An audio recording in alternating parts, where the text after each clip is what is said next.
ఏమన్నా మీ అడ్మినిస్ట్రేషన్ మీద కాన్సన్ట్రేషన్ ఉన్నదా? ఏ ఒక్క దాని మీద మీరు కాన్సన్ట్రేట్ చేస్తున్నారా? ఒక్కసారి మీ గుండె మీద చేసుకొని మీరు ఆలోచించాలని మీకు విజ్ఞప్తి చేస్తా ఉన్నాను. ఇలా దీంతో పాటు ఇలా ఒకటే అడుగుతా ఉన్నాను.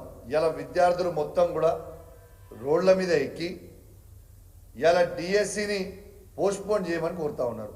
ఆ డిఎస్సిని పోస్ట్పోన్ చేస్తే మీకు నొచ్చేదేంది? మీకు నొస్తున్నదేంది? మీకు అయ్యే నష్టం ఏంటిది?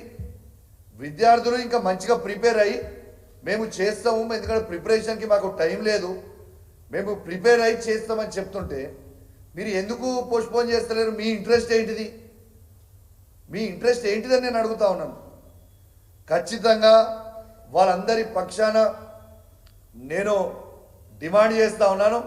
వెంటనే మీ నిర్ణయం తీసుకొని డిఎస్సిని పోస్ట్పోన్ చేసి ఆ విద్యార్థులకి ప్రిపేర్ అయ్యే టైం ఇవ్వాలని నేను బీఆర్ఎస్ పార్టీ శాసనసభ్యునిగా కేసీఆర్ గారి నాయకత్వంలో డిమాండ్ చేస్తున్నా అని చెప్పి సందర్భంగా తెలియజేస్తా ఉన్నాను.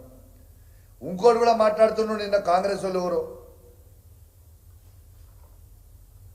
కేసీఆర్ గారు ఏ ఉద్యోగాలు ఇచ్చిండని. అరే బిడ్డ, మీకు చెప్తా ఉన్నాను, కేసీఆర్ గారు 2,32,000 ఉద్యోగాల నోటిఫికేషన్ ఇచ్చింది. ఈ భారతదేశంలోనే అందరికంటే ఎక్కువ నోటిఫికేషన్లు జాబ్లు ఇచ్చిన ఏకైక ముఖ్యమంత్రి ఆనాడు ఉండే కేసీఆర్ గారు ఒక్కరే మాత్రం. 2,32,000 ఉద్యోగాల నుంచి 2,02,000 ఉద్యోగాలని నింపింది కేసీఆర్ ఒక్కడే. ప్రైవేట్ రంగానికి దాదాపు 10 లక్షల నుంచి 12 లక్షల ఉద్యోగాలు ఇచ్చింది కేసీఆర్ ఒక్కటే. నేను ఛాలెంజ్ కడుతున్నా ఈ కాంగ్రెస్ పార్టీ ఉన్న ముఖ్యమంత్రి రేవంత్ రెడ్డి గారికి సవాల్ విసురుతున్నాను.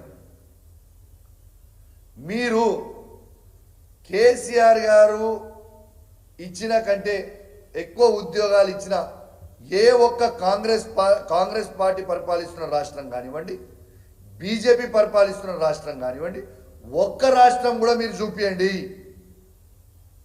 నా పదవికి నేను రాజీనామా చేస్తా, లేకుంటే మీ పదవికి మీరు రాజీనామా చేస్తారా? This is the fact.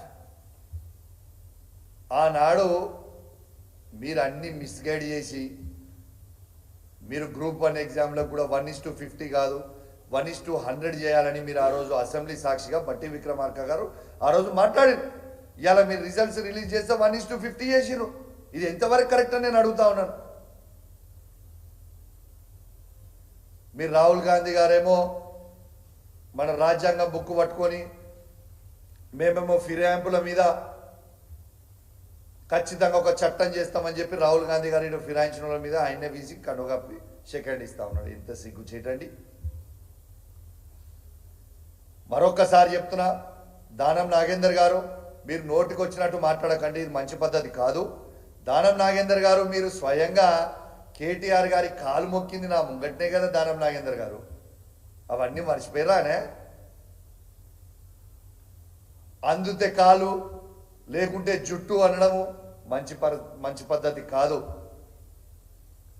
ఇలా నీకు కూడా చెప్తా ఉన్నాను, నువ్వు సంపాదించిన అక్రమ సొమ్ముని, నువ్వు హైదరాబాద్లో పెట్టిన ల్యాండ్ కబ్జాలని అన్నీ కూడా బయట పెడతాము, గ్యారెంటీగా బయట పెడతాము. నువ్వు కేటీఆర్ గారిని విమర్శించే స్థాయి నీది కాదు. నువ్వు ఒక ల్యాండ్ గ్రాబర్వి, ఒక చీటర్వి, ఒక రౌడీ చీటర్వి. నీకు కేటీఆర్ గారికి అసలు కంపారిజన్ ఉందా అనే? అసలు ఏమన్నా ఒక బీడీలు అమ్ముకునేటోన్వి, ఆ బీడీలు అమ్ముకునేటోన్ నుంచి ఇలా 100,000 కోట్ల రూపాయలు ఎట్లా సంపాదించినావు? జవాబు చెప్పు.